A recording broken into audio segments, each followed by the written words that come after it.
Bienvenue sur cette nouvelle vidéo dans laquelle je vais répondre à la question de Baptiste. Comme convenu par message Instagram, voilà l'article sur lequel j'aimerais ton avis. Donc, Baptiste, il m'a linké un lien que je n'ai pas encore ouvert pour être totalement transparent avec vous. Alors, je connais ce site parce que c'est quand même quelque chose de très connu comme site.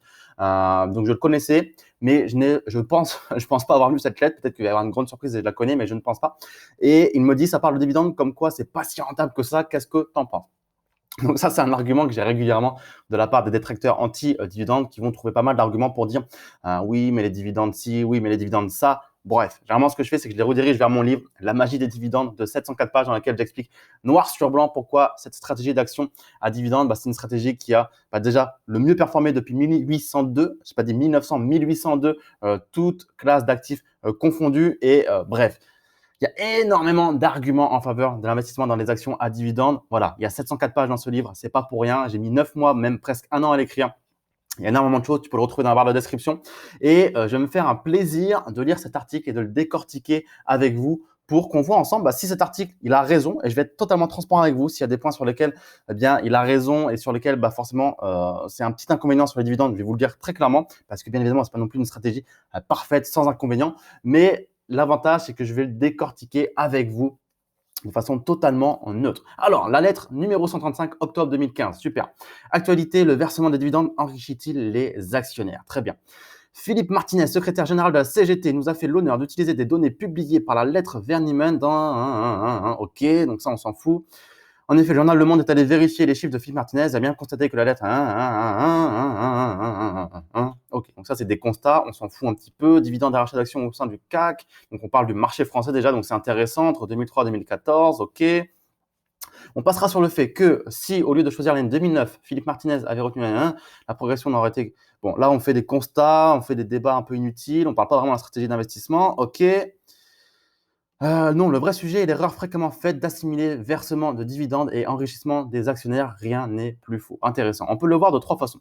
Par un raisonnement par l'absurde. Si on s'enrichit en percevant des dividendes, on devrait s'appauvrir en n'en recevant pas. Et les actionnaires de Google et de Criteo, groupes qui n'ont jamais versé de dividendes, devraient être forts à plaindre. Pourtant, leur cours de bourse a monté respectivement à 1 et de 17%, ok, et la valeur de leur capitaux propres est un multiple de 5 fois de leur capitaux propres comptables apportés par les actionnaires. C'est donc tout sauf un appauvrissement pour les actionnaires.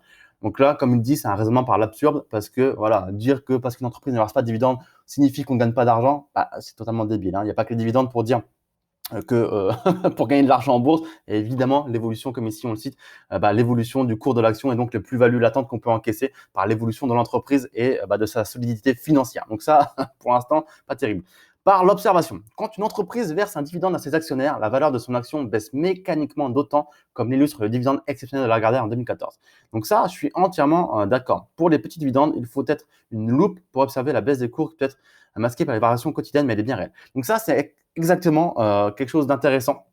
C'est vrai, il faut savoir que quand une entreprise, par exemple, qui vaut 100 euros verse un dividende de 1 euro, eh bien, le cours de l'action va être ajusté et passé à 99 euros, tout simplement pour refléter cet euro qui est déduit de la trésorerie de l'entreprise. Finalement, l'entreprise, elle vient de sortir 1 euro de dividende pour son actionnaire, donc elle vaut moins l'entreprise parce qu'elle a moins de cash dans ses réserves, dans sa trésorerie. Donc, l'action passe mécaniquement à 99 euros. Elle a été déduite du dividende qui a été versé. Donc ça, c'est une réalité. Et c'est souvent un argument qui est utilisé par les gens qui disent que quand on investit dans les dividendes, finalement, on ne gagne pas d'argent puisque ce qu'on a touché en dividende a été déduit du cours de l'action. Je suis d'accord et je pense même que dans mon livre, j'en parle justement suite à je crois, voilà, Pascal Coury qui en parlait. Voilà. Pascal Coury, co-auteur du livre Finance d'entreprise du célèbre économiste François-Pierre Verniman, voilà, coïncidence les amis, a très justement dit ceci concernant le versement du dividende. Le versement d'un dividende ne vous enrichit pas plus que le retrait de billets à un distributeur ne vous enrichit. Vous avez simplement transformé en liquide une partie de votre patrimoine. Donc c'est exactement ce que je viens de vous dire. Mais il y a quand même une nuance à retenir dans tout ça parce que là, vous êtes peut-être en train de vous dire putain Raph, je ne savais pas ça. Du coup, comment finalement on gagne de l'argent quand on investit dans les stratégies d'actions à dividendes? Il y a plusieurs choses à retenir. C'est que sur le court terme, en effet, le dividende qui est versé aux actionnaires vient réduire le cours de l'action. Mais par exemple, si on regarde sur des sites comme dividende.com, on peut voir sur ce site des statistiques qui montrent combien de temps une entreprise met pour revenir à son cours d'avant versement du dividende lorsqu'elle a versé un dividende. Et si j'arrive à me connecter sur ce site, alors je ne sais pas pourquoi ça lag, je suis actuellement en Macédoine du Nord, à Skopje, la connexion n'est pas terrible, mais on va essayer de s'en sortir. Alors, j'ai retiré peut-être ce VPN qui nous fait ralentir tout ça et on va rafraîchir la page. Tac, tac. Alors, est-ce que vous m'entendez encore, les amis? Ouais, je pense que oui, j'espère. Ok, on est reparti. Donc, par exemple, si on va sur l'action, alors le site ne marche pas. Qu'est-ce qu'on va prendre comme action? On va prendre une action qui verse des dividendes et qui est connue. Tac, tac, tac, tac, tac, tac, tac, tac. Allez, Walmart. Walmart. Allez, s'il vous plaît, fonctionnez. Qu'est-ce que c'est lent? Qu'est-ce que c'est lent? Qu'est-ce que c'est lent? Je ne sais pas pourquoi. D'habitude, c'est extrêmement rapide. On va essayer de cliquer sur Share, Search. C'est du direct, hein, les amis. Je vous avais dit, j'ai rien préparé sur cette vidéo. On le fait au feeling, en découvrant l'article. On va taper directement dans Google. Des fois, c'est un peu plus rapide. Tac. C'est quand même particulièrement lent. Je pense que c'est parce que j'enregistre en même temps cette vidéo. Est-ce qu'il va nous ressortir le site dividende.com tout de suite? Oui, ici. Tac. Bon, bref, les amis, le temps que ça charge, la première chose à retenir, c'est que généralement, voilà, super, c'est quand je commence à reparler que ça fonctionne. Toc, toc, toc. C'est complètement buggé. C'est complètement buggé. Bon, bref, l'idée, elle est là, c'est qu'on voit quand même la colonne ici, Dividend Capture Average Day for Stock Price Recovery. Là, ça vous dit le nombre de jours qu'il faut à l'action pour revenir à son cours d'avant versement de dividende. Donc là, vous voyez qu'il ne faut même pas un jour, il faut 0,3 jours, 0,3 jours, 0,2 jours pour que l'action revienne à son cours d'avant versement du dividende. Donc ça, c'est un faux argument parce que même si sur l'instant T, quand on a un dividende qui est versé aux actionnaires, eh bien l'action vient être réduite du dividende qui a été versé aux actionnaires, on se rend compte que généralement, il ne faut pas très longtemps pour que l'action revienne à son cours d'avant dividende. Mais on voit que pour Walmart, c'est 0,2, 0,3 jours. Des fois, c'est quelques jours. Des fois, c'est 1, 2, 3 semaines. Ça dépend des entreprises, bien évidemment, mais ça ne dure jamais très longtemps. Parce qu'il faut retenir une chose, c'est qu'une entreprise qui peut verser un dividende, c'est une entreprise qui a déprouvé sa capacité à être leader sur son marché, à pouvoir gagner de l'argent, à faire des bénéfices et à avoir le luxe de pouvoir verser des dividendes à ses actionnaires. Croyez-moi, toutes les entreprises n'ont pas ce luxe de pouvoir verser des dividendes à leurs actionnaires. Certaines décident de ne pas verser des dividendes parce que c'est leur politique, elles ne veulent pas le faire, mais d'autres ne versent pas de dividendes à leurs actionnaires tout simplement parce qu'elles sont dans l'incapacité de le faire, parce qu'elles ne peuvent pas financièrement, quand elles regardent leurs chiffres, leurs bénéfices, leurs marges, etc., elles sont dans l'incapacité de le faire si elles veulent continuer de survivre. Donc, croyez-moi que les entreprises qui versent des dividendes sont des entreprises solides et qui génèrent beaucoup, généralement, de bénéfices et qui reviennent très rapidement à leur cours d'avant versement du dividende. Donc ça, en effet, c'est une réalité. Mais il faut retenir qu'une entreprise, c'est quelque chose qui vit, qui génère des bénéfices et qui, en fait, vous, en tant qu'actionnaire, vous êtes là pour toucher une partie des bénéfices. Donc, une entreprise, c'est vivant, ça génère toujours des bénéfices jour après jour. Et donc, en tant qu'actionnaire, eh bien, vous touchez une partie de ces bénéfices. Donc, j'espère que c'est bien clair ce point-là. Mais même si c'est la réalité, finalement, ce n'est pas une raison qui explique qu'un actionnaire qui touche des dividendes ne s'enrichit pas. Il va s'enrichir par le dividende, par les dividendes qui vont être versés jour après jour, année après année, parce que si sur l'instant T, encore une fois, le cours il baisse, eh bien voilà, sur 10 ans, imaginons une entreprise qui a 10% de rentabilité, sur 10 ans, vous allez toucher 100% du cours d'une action. Alors, on laisse de côté tout ce qui est frais, fiscalité, et ce n'est pas pour autant que votre action, elle vaut zéro, parce que l'action, elle a continué de vivre, etc. Donc, bien évidemment qu'on s'enrichit via l'intermédiaire du dividende. Ensuite, par le raisonnement. En effet, l'entreprise qui verse un dividende se sépare d'un de ses actifs, de la trésorerie, exactement, c'est ce qu'on vient de dire à l'instant. Il est donc logique que la valeur des capitaux propres baisse d'autant, exactement, puisque l'entreprise en tant qu'entité s'est appauvrie du fait du versement d'une partie de sa trésorerie sous forme de dividende à ses actionnaires. Exactement, c'est ce qu'on vient de dire à l'instant.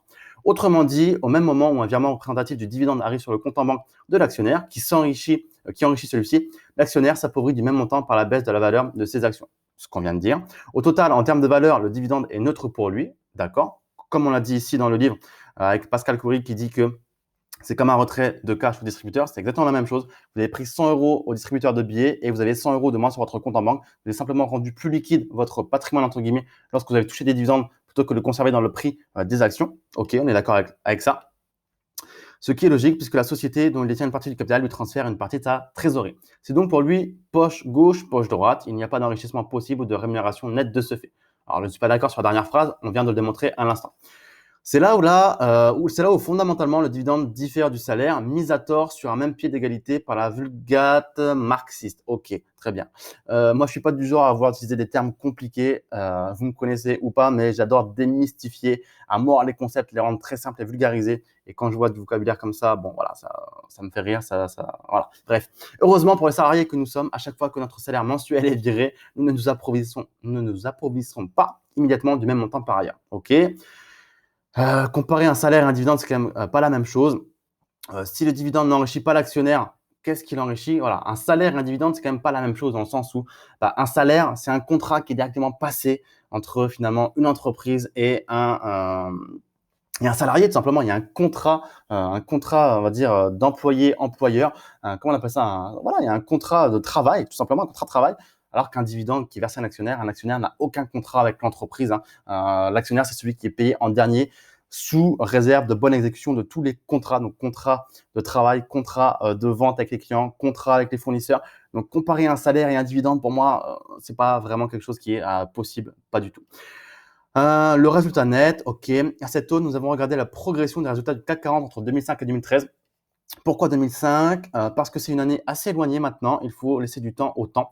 Moyenne entre les bas de 2002 et 2003 et les hauts de 2007 et 2008. Pourquoi 2013? Parce que c'est la dernière année que nous avons étudiée pour les bénéfices qui donne lieu à un dividende en 2014, dernière année complète à ce jour. Résultat net cumulé de 70 milliards. 2013, ok, soit un recul de 7%. Et on n'oubliera pas que, par construction, les membres du CAC 40 regroupent les meilleurs élèves de la classe, à quelques exceptions près. Que dire alors du reste des entreprises françaises? À côté de brillantes progressions des résultats, ok, on a des effondrements spectaculaires, ok, très bien, très bien. Donc, quelle est la conclusion de ça? Donc là, on a tout le tableau. Moi, déjà, ce que je note, c'est qu'on parle du marché français, qui est quand même bien connu pour être bien moins performant que le marché américain. Aujourd'hui, si vous voulez de la performance en bourse, on parle en plus-value, mais surtout en dividende, eh bien, c'est le marché américain là-dessus. Il n'y a pas photo. Donc déjà, l'étude parle du CAC 40. Donc, voilà, je vais être assez d'accord, bien évidemment, que le marché français, le CAC 40, n'a jamais été connu pour ses performances extraordinaires.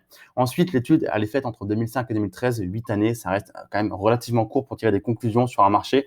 Tout à l'heure, je vous parlais, je crois, dans la vidéo, du fait que les actions est le meilleur actif depuis 1802. On parle de plus de 200 ans. Là, ça commence à parler. Parler de 8 ans d'études, ça me paraît vraiment court. Et justement, dans ce livre, à chaque fois que je vais citer des études, parce que ce livre porte sur beaucoup, beaucoup de ressources. D'ailleurs, je les ai citées à la fin du livre ici, vous pouvez les voir. Eh bien, j'ai toujours fait en sorte d'avoir des études qui sont relativement longues, plusieurs dizaines d'années, des décennies, de façon à ce qu'on puisse tirer des vraies conclusions. Parce que tirer des conclusions sur 1 année, 2 années, 3 années, 5 années, 10 années, c'est relativement court sur les marchés financiers. Donc, le CAC 40, le problème, c'est que c'est un indice qui est beaucoup plus jeune, puisque le CAC 40, il a été créé, si je ne dis pas de bêtises, dans les années 80. Donc, tirer des conclusions sur un indice qui a été créé en 1987, donc ça fait à peine 40 ans, c'est un petit peu juste encore.